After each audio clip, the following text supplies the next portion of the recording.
We want the news media to know that the word "to others" is not what the families like to hear. So when you're reporting on the accident, please include all 3 names, all 4 names, because it's very important that they're all recognized. I mean, I know it's big because of Nick and the Angels, but we would like all their names mentioned. That's my one request. That was Carrie Stewart-Dixon, the mother of beautiful Courtney Stewart. Carrie is joining us now from Las Vegas, and also here with us, Courtney's dad, Chris. And Carrie, I want to say thank you and Chris both for being a part of this tribute tonight. Carrie, thank you for having us. Something is, I thought, very intriguing. Just recently, you celebrated Courtney's 21st birthday. You had a birthday party for her. Tell me why that meant so much to you to remember Courtney.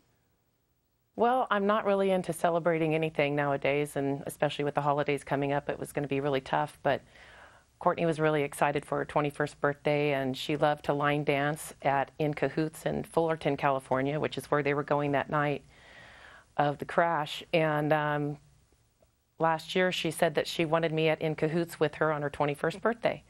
So I kept my promise to her.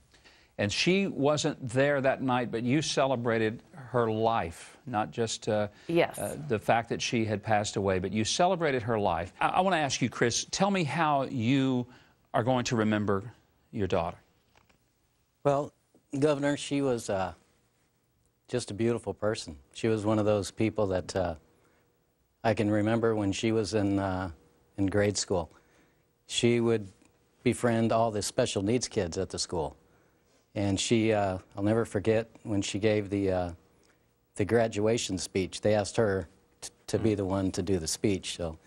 So she volunteered and she wheeled those kids up there and she did the speech and she aimed her speech at those kids to encourage those kids.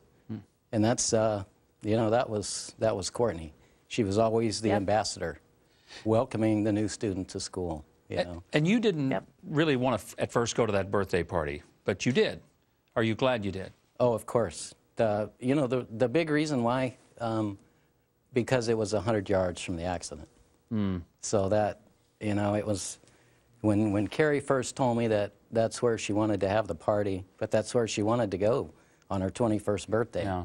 She was torn between Las Vegas or In Cahoots. Yeah. Now, knowing Courtney, she would have done both. I know she would have ended up doing both, knowing that girl. I'm going to ask each of you, starting, Henry, with you, just tell me best memory you have of your brother. When somebody passes, you kind of think of the last time you spent time with them. And Nick was at our house in Chicago. And we went up to the school, and I mean, we played one-on-one. We had a catch. I mean, we played video games that night. We did everything that we did together. I mean, we stuffed it all in one night.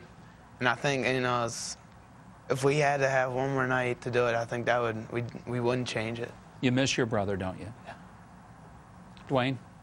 I guess the thing that I'd like everybody to realize is, you know, this was a special group of kids with a special. A specialness about them. I mean, heaven is full of some some wonderful angels at this point in time, and that just during this season, everybody who loses a child is just so deeply affected. And if you know somebody that has lost a child, there is nothing better than to ask that person to tell you about their child. If you really want to make somebody's holiday, ask them to tell you a story about their child. Yeah, and they will put a smile on their face, and I think that's, you know, there's a lot of stories of Nick. We could tell stories all night long. You do not have enough tape. But if I could just pass that along, just if you know somebody who's lost a child, ask them to tell you a story about their child, because it really will make their holiday season to speak of their child. Janet? Nick had a very unique family, I guess, to some people, but he had 3 parents and three sets of grandparents and cousins, and all very close. And it'll be us. I mean, we'll miss Nick at Christmas, but he came home and he always saw everyone. I mean, last year they were telling stories that he taught all his cousins the Superman dance. You know, I mean, he did. He really. They just couldn't wait for him to get home. John? I just thank them for the lessons they taught me and the way I live my life. So just grateful. Sorry. Thank you, John. Chris, tell me what's your great memory that you're going to have that you'll cherish, particularly right now during the holiday? Well, I think all her whole life, and I think what I'd like to add is when you remember these kids, don't remember that last second of their life. Remember the 20 years for Courtney, the 22 for Nick. Yeah, wonderful, wonderful advice. Carrie, let me ask you: do you have any thoughts that you want to share with us about your daughter?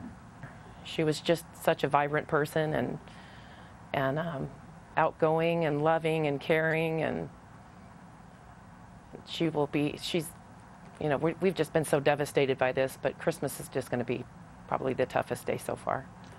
Well, we'll all be thinking of you and praying for you. I want to thank all of you for being here. Thank you. Thank you for giving us the opportunity to celebrate the life of Nick Adenhart and two very wonderful friends, and John Wilhite, who's still with us and able to continue to realize what wonderful friends he did have. Well, thank you for watching and celebrating with us. From the Fox Studios in New York, I'm Mike Huckabee. Good night.